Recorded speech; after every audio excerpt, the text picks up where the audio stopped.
उपासक सहनशील इतना होना चाहिए,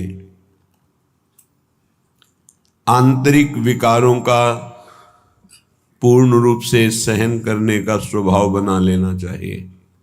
आंतरिक विकार, काम वेदना, क्रोध की जलन, लोभ की प्रवृत्ति, मोह की ममता, अहंकार का मद, किसी भी वस्तु व्यक्ति स्थान को लेकर, और मात्सर्यता, किसी की उन्नति देखकर अंदर ईर्ष्या होना, इनको सह जाए। ऐसा नहीं कि उपासक के हृदय में ये स्फुरित ही नहीं होते, ये तो सिद्धों के हृदय में स्फुरित नहीं होते, लेकिन साधक के हृदय में स्फुरित होते हैं, पर वो इनको सहता है, इनके अनुसार कोई चेष्टा नहीं करता। अंदर की मार को जो सह गया वही महापुरुष कहा जाता है। जो मद को, मोह को, मदन को, तीन को परास्त करता है उसे महापुरुष कहते हैं। कोई अहंकार नहीं, कोई भी काम कामना वासना नहीं, किसी से कोई मोह ममता नहीं, सब में अपने भगवान का स्वरूप देखकर सब जीवन शो प्रीति। मद, मदन, मोह विजयी वो महापुरुष। तो विजयी होने के लिए इनको सहा जाता है, बस इसी से आप जीत जाएंगे और ये हार जाएंगे। जिसने सहने का निश्चय कर लिया वही महाभागवत। सहत सहत बाढ़े भगति, उसके हृदय में भक्ति का प्रतिपल ऐसा स्वरूप बढ़ता रहता है कि वो अन्य का चिंतन करने की वृत्ति ही खो देता है, अनन्य चिंतन में डूबा रहता है। बाहरी कोई गाली दे, मारे, तिरस्कार करके निकाल दे, सह जाओ, सह जाओ, तुम पवित्र हो जाओगे, तुम महान बन जाओगे। ये संसारी पुरुष इसे नहीं समझ पाएंगे क्योंकि अहम है। कैसे सह जाऊं? वो हमको ऐसा बोलेगा, हम सह जाएंगे, फिर वो और बोलेगा, नहीं वो बोलने लायक नहीं रहेगा, आप सह जाओ। ये आपका सहनशीलता का स्वभाव ही उसको परास्त कर देगा। सबसे बड़ा बल क्षमा, और वही क्षमा उसका परिवर्तन कर देगी। नहीं परिवर्तन करने लायक है, दंड देने लायक है, तो उसका पतन भी हो जाएगा, बहुत बुरी तरह से नष्ट हो जाएगा वो। उमा क्षमा साप होते भारी, दोनों तरह की मार सह जाए वही महात्मा, चाहे गृहस्थ हो या विरक्त हो। तितिक्षा पहला लक्षण है भगवत प्राप्ति के उपासक का, सहन करना। इसे अंदर बैठा लिए, ना तो किसी से कहना है, ना किसी से सहयोग लेना है, चाहे बाहरी आक्रमण हो चाहे आंतरिक। चुपचाप अपने आराध्य देव का विधान देखना है, बस आप जीत जाओगे माया पर। आप मन को अपने अधीन कर लेंगे, जो बहुत कठिन बात है। श्रीपाद प्रबोधानंद जी महाराज करुणा करके कह रहे हैं, अय उपासक, चांडाल स्वखरादिवद यदि जनाः कुर्वन्ति सर्वे तिरस्कारम दुर्विषहंच तेन नहि मे खेदस्तनीयानपि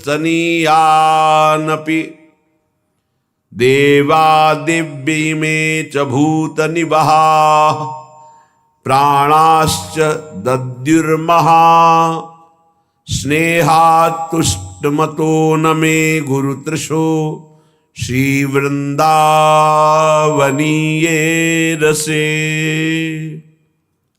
ऐ मित्र, ऐ सखे, मेरी बात मान ले।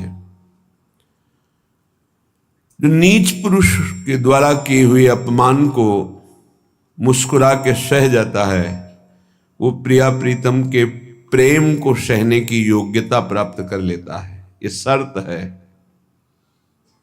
नीच पुरुष, आप शरीर से उसे दंड देने में सबल हैं, आप तप के द्वारा उसको नष्ट कर सकते हैं, हर तरह से आप उस पर शासन कर सकते हैं।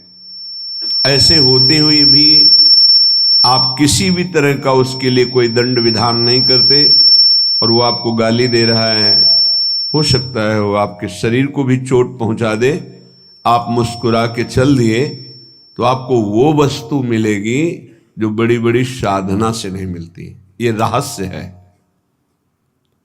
यह रहस्य जल्दी किसी की समझ में नहीं आता है। अगर समझ में आ गई तो समझ प्रिया प्रीतम के चरणों तक पहुंच जाएगी। प्रार्थना मान लीजिए, सहन करना प्रिया प्रीतम को प्राप्त करना है। कहने चांडाल स्वखरादिवद, जैसे कोई गधे को, कुत्ते को ऐसे बुरी तरह से तिरस्कार करे, वो क्या करेगा? चल देगा। गधा खड़ा है, क्या करोगे? डंडा मारोगे, उसको गाली दोगे, वो चल देगा वहां से।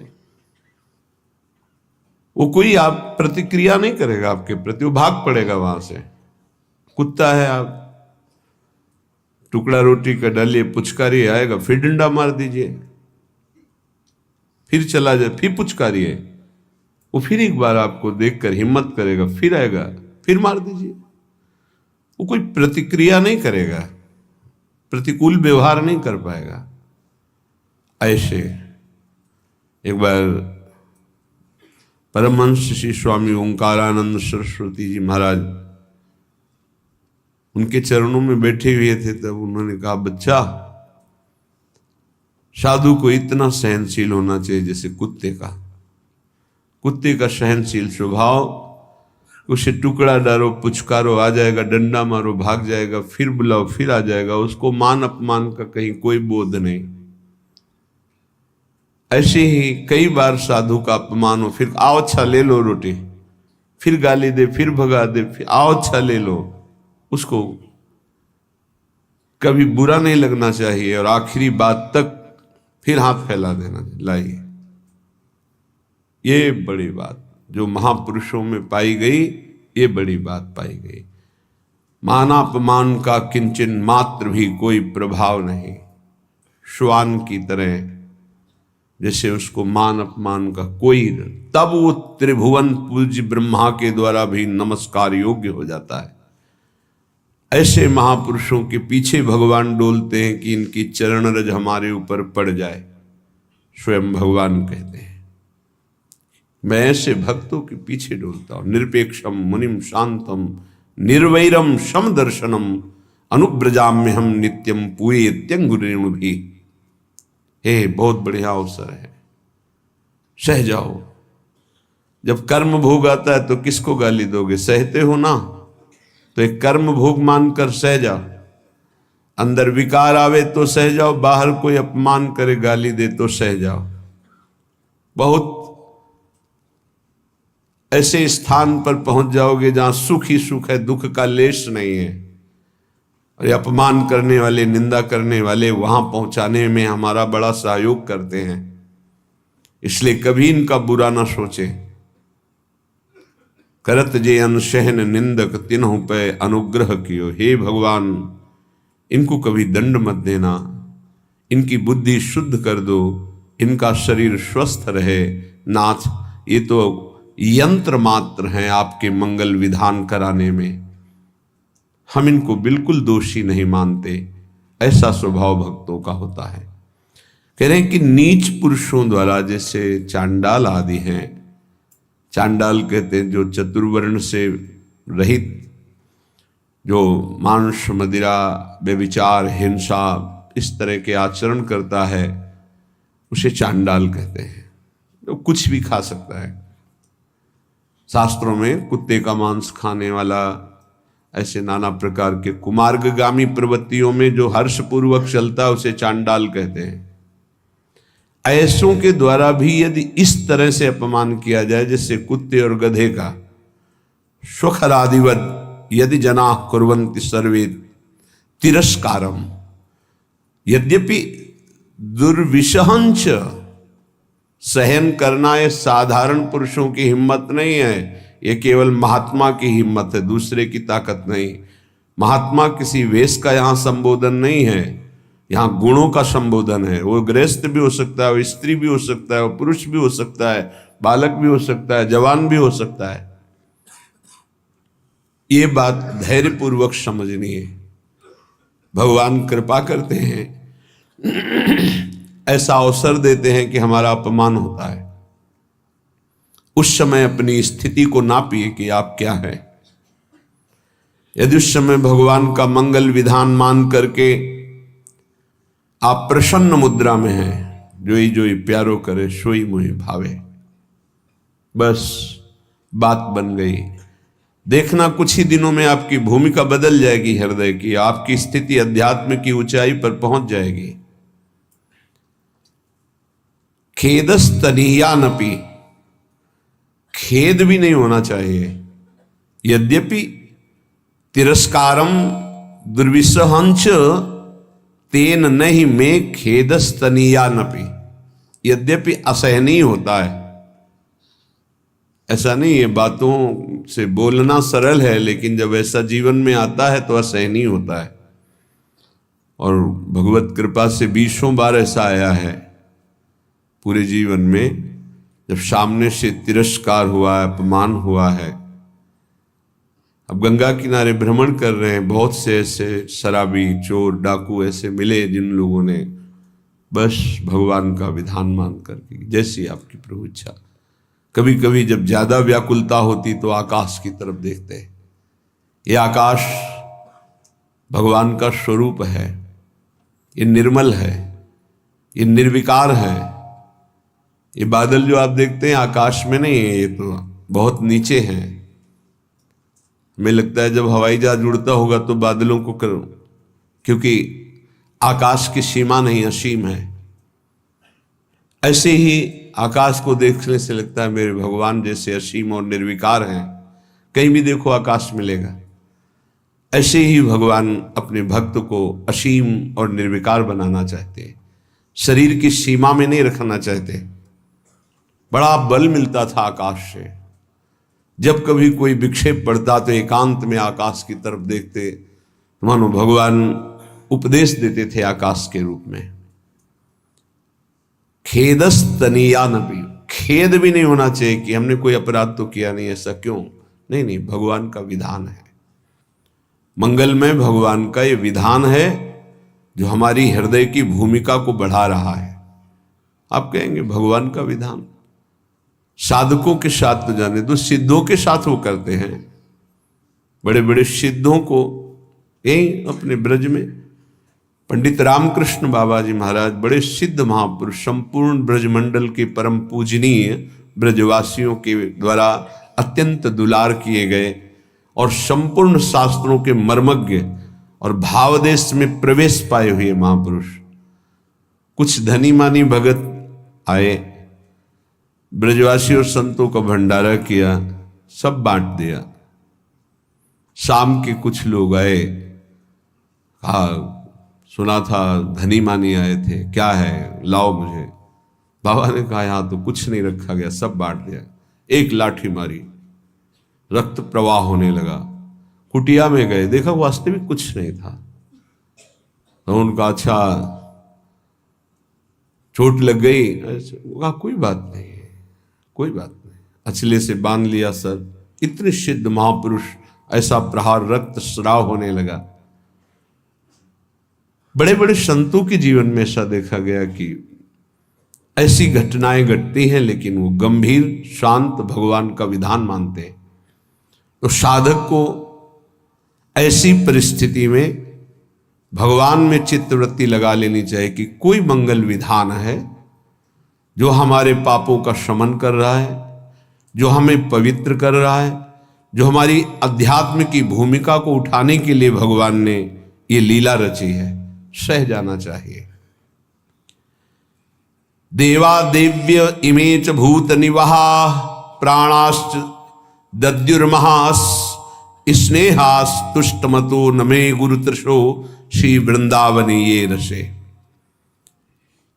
वृंदावन में जितने वास करते हैं, चाहे वो पशु पक्षी हों, वृक्षलता हों, या भगवान शिव गोपीश्वर के रूप में विराजमान, या जो भी देववृंद, व्यक्त अव्यक्त महापुरुष, मैं सबसे बहुत तृष्णाशील होकर के याचना करता हूं कि आप हमसे संतुष्ट हो जाएं और मुझे कभी किसी अपराध के कारण वृंदावन से बाहर ना निकाला जाए। ये वृंदावन का जो महायश है वो समापन की तरफ प्रार्थना कर रहे हैं। हे गोपीश्वर महादेव, हे समस्त खगमृग पशु पंछी, हे वृंदावन के व्यक्त अव्यक्त महापुरुषों, यदि मेरे से कोई अपराध बन गया हो या बन जाए तो यहां दंड दे देना, पर मुझे कभी यहां से निकालना नहीं, मुझे धाम से वंचित मत कर देना। मैं बहुत तृष्णाशील हूं, बहुत प्यास है हमारे अंदर प्रिया प्रीतम के प्रेम की, और वो केवल वृंदावन प्रेम समुद्र ही बुझा सकता है। इसलिए मुझे कभी अलग मत करना, कोई अपराध बन जाए तो मुझे यहां से निकालना मत। मेरे लिए और कोई संतोष विधान नहीं हो सकता। श्रीपाद कह रहे हैं, मुझे और कोई संतोष प्रदान नहीं कर सकता कि हमारे अंदर दिव्यता आ गई, सिद्धियां आ गई, संतुष्ट हो गया। नहीं नहीं, मुझे केवल वृंदावन चाहिए। ये तो प्रार्थना की 2 पंक्ति में उपदेश सहनशीलता का, 2 पंक्ति में प्रार्थना, ये सबको करनी चाहिए।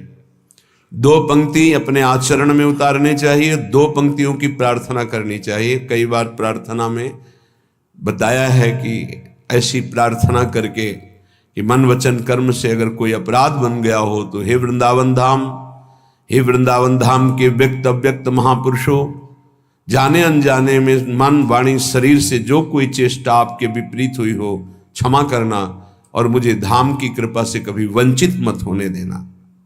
आगे उपदेश कर रहे हैं, भ्रातः समस्तान् साधनानि विहाय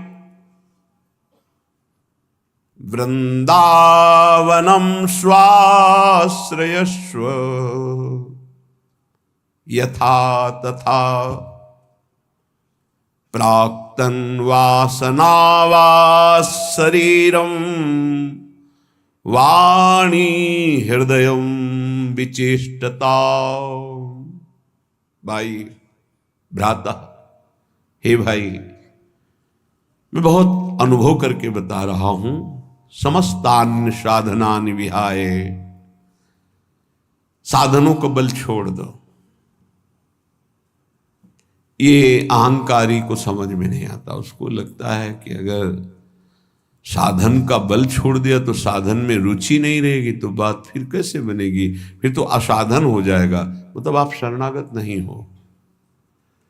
इष्ट का बल नहीं है, आपकी क्रियाओं का बल है। आप जिसे साधन कहते हो वो क्रिया बल है। क्रिया बल है तो कितनी भी पवित्र क्रिया हो वो मूढ़ता नहीं छूटती, और मूढ़ पुरुष कभी परम पद का अधिकारी नहीं होता। अहंकार विमूढ़ात्मा करता हमिति मन्यते, मैं ये करता हूं ऐसा भाव मूढ़ता को बनाए रखता है, और मूढ़ पुरुष कभी परम पद में आरूढ़ नहीं होता। तो क्या करे, साधन छोड़ दे? नहीं, साधन छोड़ने की बात नहीं कह रहे, साधन का आश्रय छोड़ने की बात कह। आश्रय भरोसा लाडली का, और उन्हीं की कृपा से साधन चल रहा है। सर्वेषु साधन वरेषु चिरम निराशा, हरिवंश महाप्रभु कहते हैं। सोई यहां श्रीपाद प्रभु जो वृंदावन रस को समझा, उसको ये अनुभव हुआ कि भरोसा केवल लाडली का। आज हमारी बुद्धि साधन में लगी, कल असाधन कर बैठे तो सब साधन चौपट हो जाए, ऐसे ऐसे असाधन हो जाते हैं। भरोसा, गोरे चरणारविंद का। मेरे बल श्री वृंदावन रानी, जाहि निरंतर मोहन सेवत बन विनोद सुखदानी। मेरे बल श्री वृंदावन रानी, जिनकी चरण कृपाते पाई कुंज केली रस सानी। जो संभाव्यो विरंचि नारद शिव स्वयं भुवाद देर नया, वो चरणारविंद सेवन करने का अधिकार मिल गया। जिनकी कृपा कोर मात्र से, कोई साधन बल नहीं, जिनकी चरण कृपाते पाई कुंज केली रस सानी। अब तो मन वचन कर्म से मैं बिक गई अपनी स्वामिनी के हाथ। जैसे रूप लाल हित हाथ बिकानी, निधि पाई मनमानी। मेरे बल श्री वृंदावन रानी, भ्राता समस्तान्य साधनानि विहाय वृंदावनम स्वाश्रयस्व। क्यों ऐसा क्यों? क्योंकि किसी दिन गलबैया दी हुई युगल सरकार आएंगे और आपको निहाल कर देंगे। पड़े रहो दरवाजे पर। कदावा खेलंतो ब्रजनगर वीथीषु हृदयम हरंतो श्री राधा।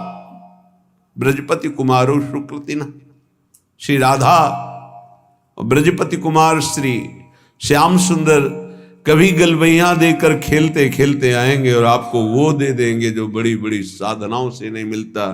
इसलिए पड़े रहो ब्रजरज में, ब्रजरज का आश्रय ले लो। कदावा खेलंतो ब्रजनगर वीथीषु हृदयम हरंतो श्री राधा। तुम्हारे हृदय का ही अपहरण कर लेंगे, हृदय निकुंज बना देंगे। इसलिए भ्राता समस्तान्य साधनानि विहाय वृंदावनम स्वाश्रयस्व। दृढ़ता पूर्वक वृंदावन का आश्रय ले लो। यहां वास की बात नहीं, आश्रय की कहे।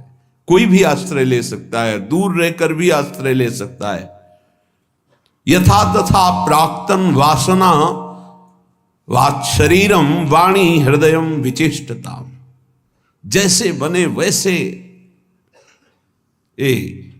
बड़ी बात कहे। अब वास की बात कहे। पहला आश्रय का पहली पंक्ति, दूसरी पंक्ति वास की। जैसे भी तुम्हारी स्थिति, तुम वासना से वशीभूत हो, शरीर वाणी हृदय अच्छी स्थिति में बुरी स्थिति में, इच्छा है अनिच्छा है, जैसे भी हो तुम चिंता मत करो। तुम केवल आजीवन वृंदावन वास कर लो। एक में आश्रय कहा पहली पंक्ति में और दूसरी में वास की बात। यथा तथा शब्द, जैसे हो, भोगी हो, योगी हो, वासना हो, उपासना हो, अच्छी स्थिति है बुरी स्थिति है, छोड़ो तुम। जैसे हो आजीवन वृंदावन वास कर लो। वाणी हृदय शरीर जैसी स्थिति में है, तुम्हें निश्चित भगवत प्राप्ति होगी वृंदावन वास मात्र से। ये श्रीपाद श्री ध्रुवदास जी, वृंदावन दास जी, महाप्रभु हरिवंश चंद्र जी, बड़े बड़े महापुरुषों ने वृंदावन की महिमा को ऐसा देखा है। तादृक् कामो भवतु भगवन् येन कस्यांचिदेणी दृश्यासक्तोऽप्यः न बहिर्यामि वृंदाटवीतः।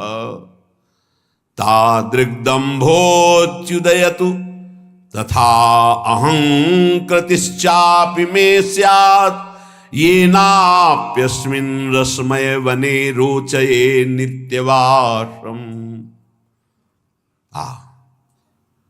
हे मृगनयनी श्री किशोरी जी, मुझे अपने जनों का संग करा के कोई काम दिलवा दो। तादृक् कामो भवतु भगवन् येन कस्यांचिदेनी। कोई भी काम, सोनी लगाऊंगा, पूछा लगाऊंगा, जूठे पात्र मार्जन करूंगा, जो भी आप कोई सेवा दिला दीजिए। यहां सेवा शब्द को बहुत सरल शब्दों में कहा। तादृक् कामो भवतु, कोई काम दिलवा दीजिए। काम जैसे टहल करने वाले, सेवा करने वाले कि आप काम वाली आती है, काम वाले आते हैं, ऐसा बहुत अपने को हे भाव से लेकर के कोई मुझे अपने धामवासी का काम दिलवा दीजिए, धामवासी की किसी की सेवा बन जाए, मैं उनका सेवक बन करके रहूं, ऐसा। हे मृगनयनी, उस काम का फल क्या होगा मैं जानता हूं। उस आपके वृंदावनवासी की सेवा का फल यह होगा कि आप हम पे रीझ जाएंगे और आपके चरण कमलों का सानिध्य मिल जाएगा। स्वामिनी, मैं केवल आपको रिझाना चाहता हूं, आपको बस। वो मुझे पता नहीं कि आप कैसे रिझती हो, मैं अन्यत्र कहीं ना मन लगाना चाहता हूं, ना जाना चाहता हूं, ना कुछ पाना चाहता हूं। ध्यान दीजिए, ना अन्यत्र कहीं मन लगाना चाहता हूं, ना जाना चाहता हूं, ना पाना चाहता हूं।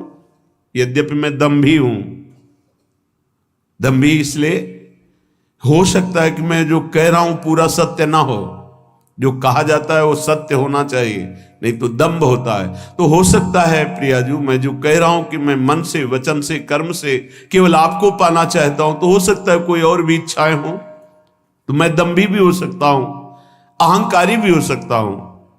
पर दंभी और अहंकारी भी होकर के मैं केवल आपके ही चरणों की दास्ता चाहता हूं, मुझे कभी किसी और में रुचि ना हो। हे मेरे लाडली लाल, हे मृगनयनी किशोरी जू, हम पर कृपा कर दो।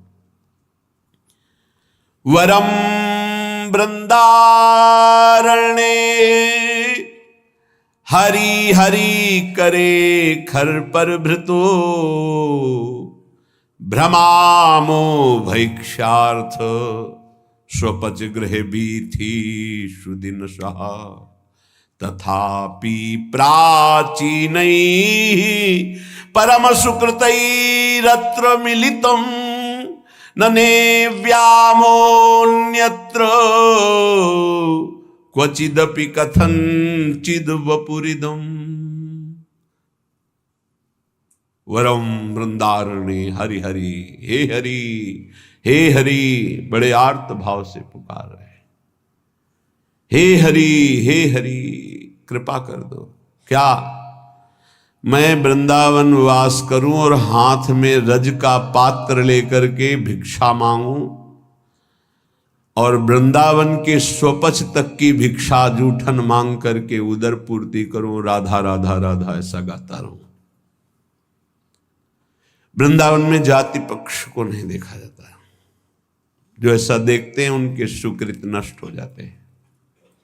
हरिराम व्यास जी बहुत बड़े अद्भुत दिग्विजयी विद्वान, जिनके शिष्य मधुकर शाह जैसे महाभागवत, वो कह रहे हैं महाप्रभु हरिवंश चंद्र जी के जब शिष्य हुए, वृंदावन की रज का सेवन किया, रस का स्पर्श हुआ, तब जो उनको अनुभव हुआ वो कह रहे हैं, व्यास रसिक तेई बड़े, ब्रजते अनत न जाए, वृंदावन के स्वपच की जूठन मांगे खाए।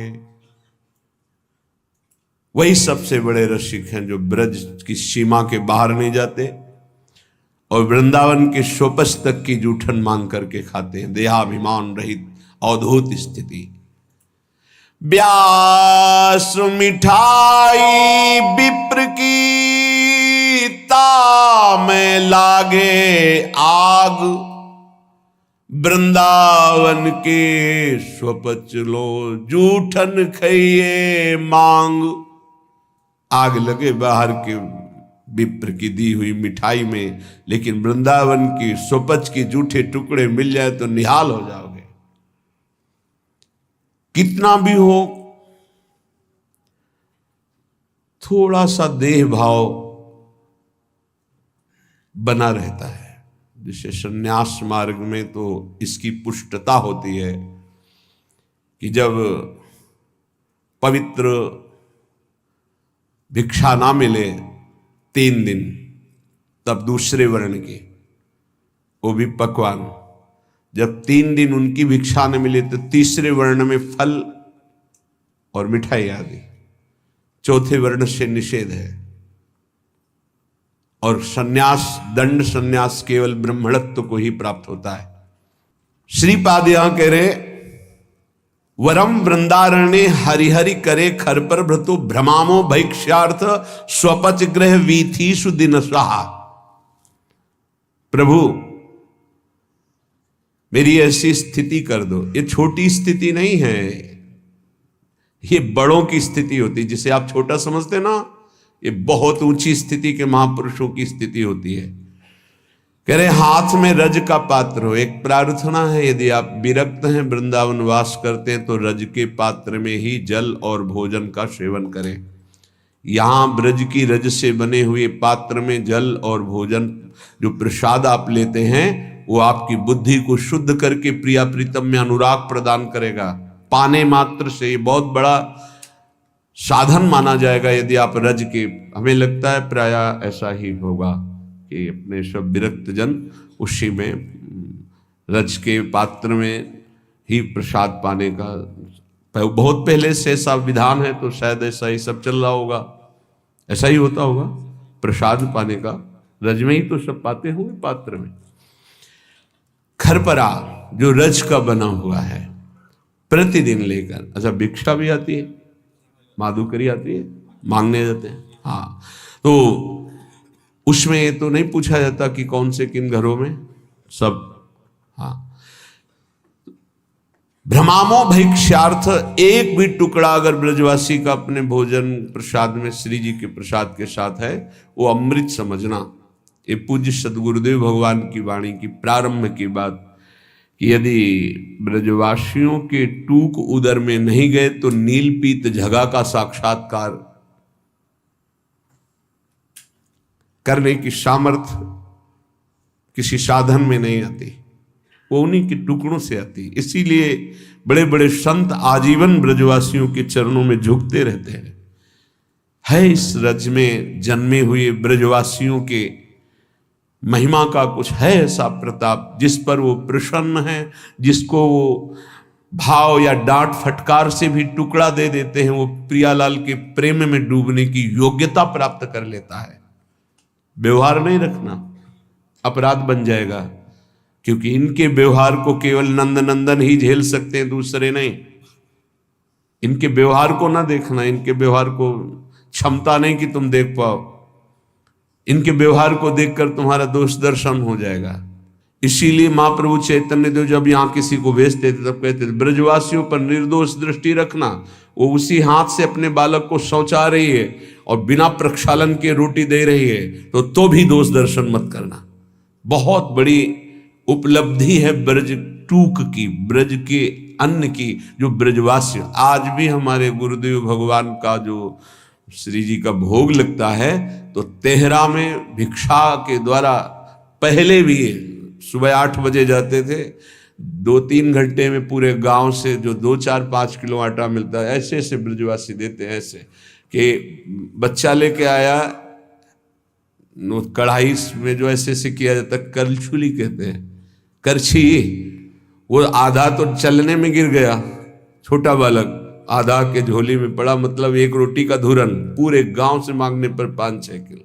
वो जितने दिन चला फिर वैसे, वो तब जाकर के उस वस्तु की अनुभूति होती है। ये रबड़ी रसगुल्ला ये सब दूसरा अनुभव कराएंगे, लेकिन ब्रजवासियों का टूक जो जाएगा, वो प्रिया प्रीतम के लिए रोना सिखा देगा।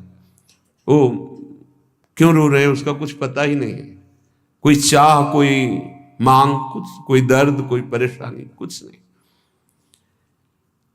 जानते हो, आगे लिख रहे हैं, वो महान सुकृति होता है, वो महान होता है। ये जो व्रती है ना, ब्रजवासियों के दरवाजे पर खड़े होकर उनका टूक मिला, और वो जब हृदय में जाता है तो पापों का नाश करके महान सुकृत उदय करता है। कौन सा सुकृत? वो कदावा खेलंतो ब्रजनगर वीथी सुहृदयम हरंतो श्री राधा ब्रजपति कुमारो सुकृति नहा।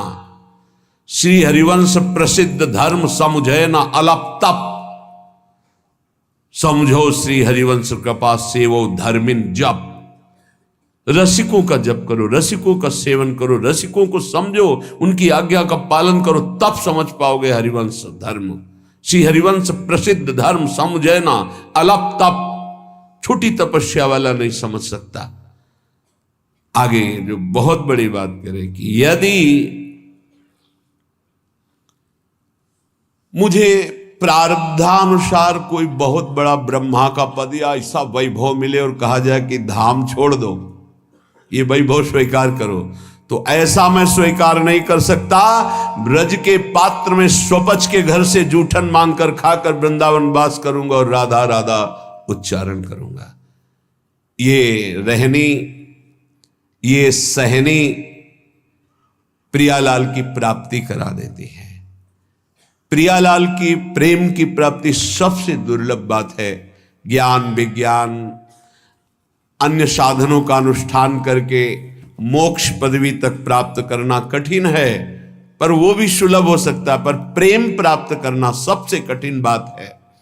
वो ऐसे प्राप्त होता है, वृंदावन प्रेम समुद्र, प्रेम धाम है। पूज्यपाद उड़िया बाबा जी से कहा कि प्रेम किसे प्राप्त होता है और प्रेमी क्या मांग करता है। प्रेमी की मांग क्या होती है और प्रेम किसे प्राप्त है। जिसे प्रेम मिलता है वही प्रेमी होता है। प्रेम किसे प्राप्त होता है और प्रेमी की मांग क्या होती है। यहां कह रहे हैं, जो केवल निरंतर भजन चिंतन में आसक्त रहता है उसे भगवत प्रेम प्राप्त हो जाता है।